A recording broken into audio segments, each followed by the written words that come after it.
Personal आपके बारे में बताइए, थोड़ा फैमिली बैकग्राउंड आपका थोड़ा सा, मतलब शॉर्ट में, एकदम संक्षिप्त में.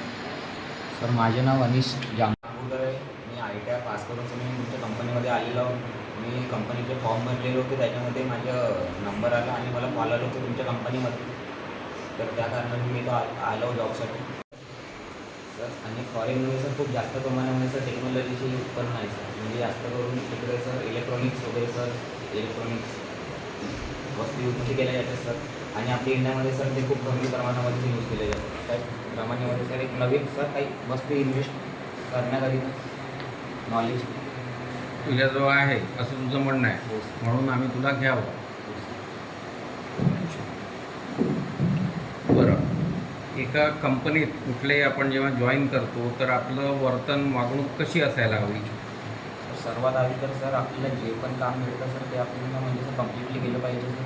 म्हणजे रेग्युलरली सर आपण तो काम सर फिनिश केलं पाहिजे. बाकी जे आपले सहयोगी लोक राहतील, जो आपल्या सोबत राहील, त्यांच्याबरोबर आपला व्यवहार कसा राहील, आपले सिनियर्स राहतील त्यांच्याशी कसा व्यवहार राहणार? त्यांच्यासोबत पण सर आपला व्यवहार सर चांगला दिसला पाहिजे सर. म्हणजे सर आपण एक काम करत असतो सर, म्हणजे भांडण वगैरे नाही आलं पाहिजे सर सोबत, म्हणजे आपण काम करतो. सपोज जर जे तुझे कलिग्स आहे ऑफिसमध्ये, एखाद्याने तुझं जो आपको बार बार रोकता है आगे जाने से, ठीक है, तो आप क्या करोगे इस सिचुएशन में?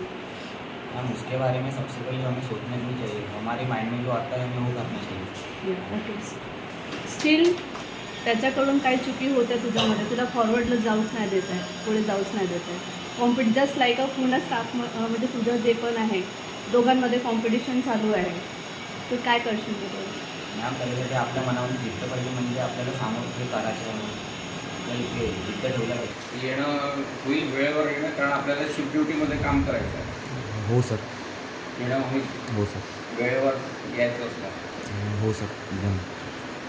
तुला या कंपनीत आम्ही कशाला ठेवावं, काय म्हणजे तुझं काय असं आहे, तुझं स्ट्रेंथ काय आहे, किंवा तुला कशात प्रावीण्य आहे की म्हणजे आम्ही तुला का बरं इथे ठेवा? बरं, आत्ता जे युक्रेन रशिया युद्ध झालं त्याचं कारण काय आहे? का बरं ते युद्ध झालं, म्हणजे लढाई कशाकरता झाली, का बरं रशियाने हल्ला केला युक्रेनवर?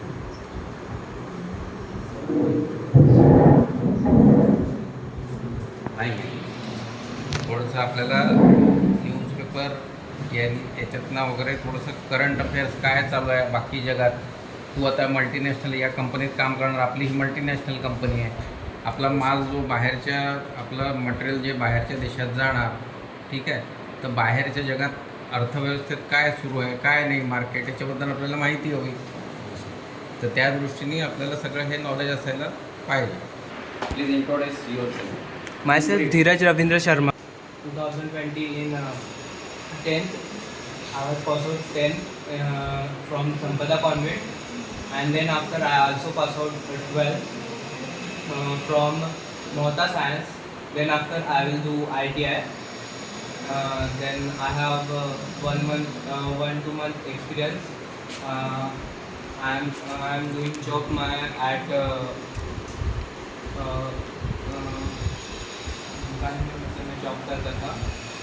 में रहते हैं और भी बहुत सारी चीज़ें जिसकी वजह से मतलब हमारा जो जीवन है वो बहुत ज़्यादा सरल और आसान हो. और इलेक्ट्रिसिटी मतलब जैसे कि इलेक्ट्रिसिटी हम लोग जनरेट करते हैं, तो उसमें से जो सारी मतलब जिसमें जहाँ पे जनरेट करते हैं वहाँ से मतलब बहुत जो सारी कोयला वगैरह का यूज़ करके जनरेट करते हैं. और उसमें वायर्स में इलेक्ट्रॉन्स की वजह से इलेक्ट्रिसिटी फ्लो होती है. हमारे यहाँ जो वोल्टेज आता है सप्लाई कितना आता है? 220. कैसा आता है और कौन देता है? आपके यहाँ जो वोल्टेज आता है वो सबसे पहले जनरेटर में बनता है. फिर जनरेटर में बनने के बाद वो स्टेप अप करके ट्रांसफार्मर में वोल्टेज बढ़ा के डाला जाता है. क्योंकि अगर जो कंडक्टर है उससे अगर वोल्टेज कितना वोल्टेज आता है? तो वो 132 केवी रहता है, मतलब 132 किलो वोल्ट रहता है. वो बहुत ज़्यादा रहता है.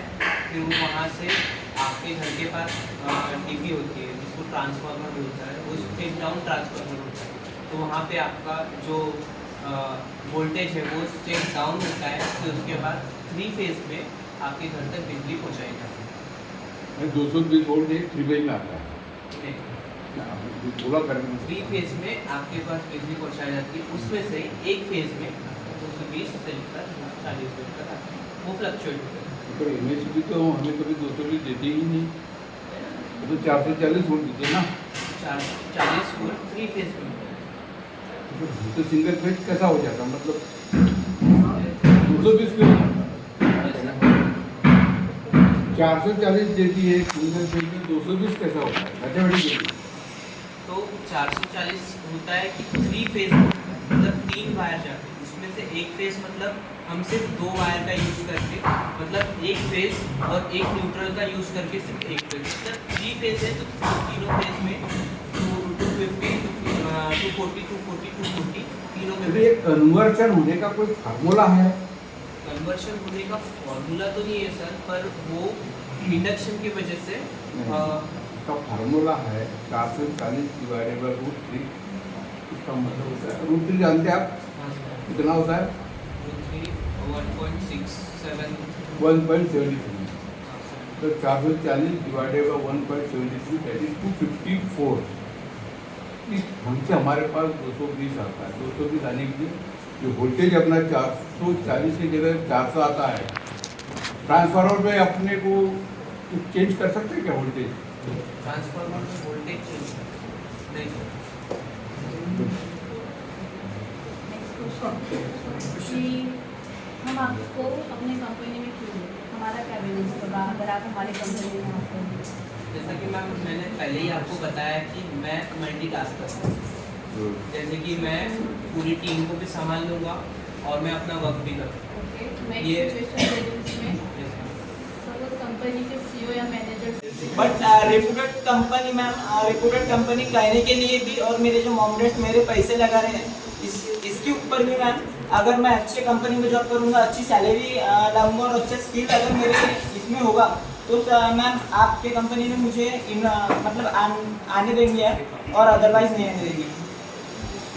अगर आपका हमारी कंपनी में अगर आपका कोई कॉम्पिटिटर अगर तैयार होता है तो आप उससे कैसे डील करोगे? मैम फर्स्ट तो कॉम्पिटिटर मैं होनी नहीं, मतलब होऊंगा तभी भी मैं उससे ज़्यादा काम करके मैं मेरा जो लेवल है वो उससे ज़्यादा और ऊपर करूँगा, जिससे कि मैं आगे रहना चाहूँगा। To give me an opportunity to introduce myself Abhay Gade. I am from Metro City Nagpur. I am completing my ITI second year in electrician based from LLP Uskelwar College, Nagpur. So comes to my family, we are four members including me, and thank you.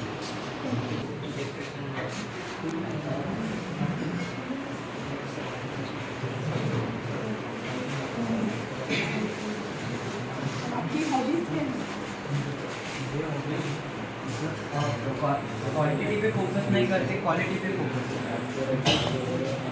और dancing. जैसे कि आपको क्या पसंद है? जैसे किसी को बुक रीड करना पसंद होता है, किसी को गेम खेलना पसंद होता है, तो इसमें आपकी हॉबी क्या है? मुझे तो डांस करना और बाहर से नॉलेज लेना ही ज़्यादा पसंद है। क्योंकि मैंने जो पढ़ाई की है वो इसी कंपनी है, इसी लाइन के थ्रू अपने मार्केट में बहुत कंपनी है अवेलेबल एक्चुअली सर, क्योंकि ये कंपनी भी मुझे ज़्यादा मालूम है इसलिए। मतलब आपने हमारी कंपनी के बारे में जानकारी निकाली के बारे में आगे से 5,000 से ऊपर बिल्डिंग की 10,000 तक, तो मैं बाकी जाऊँगा सर।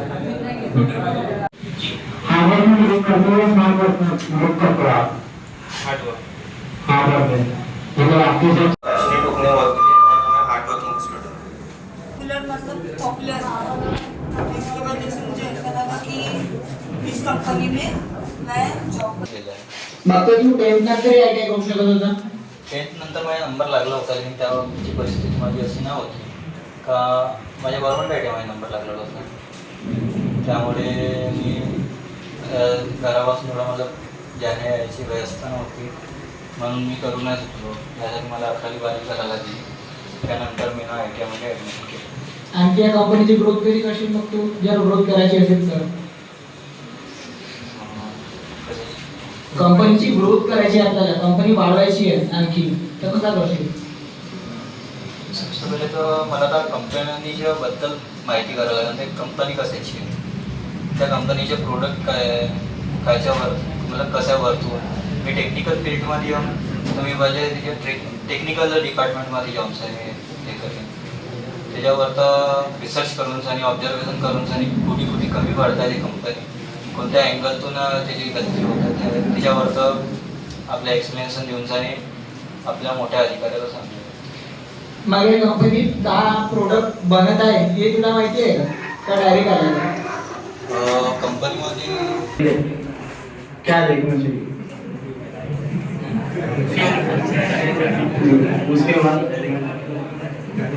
टायर्स में एयर कितनी है?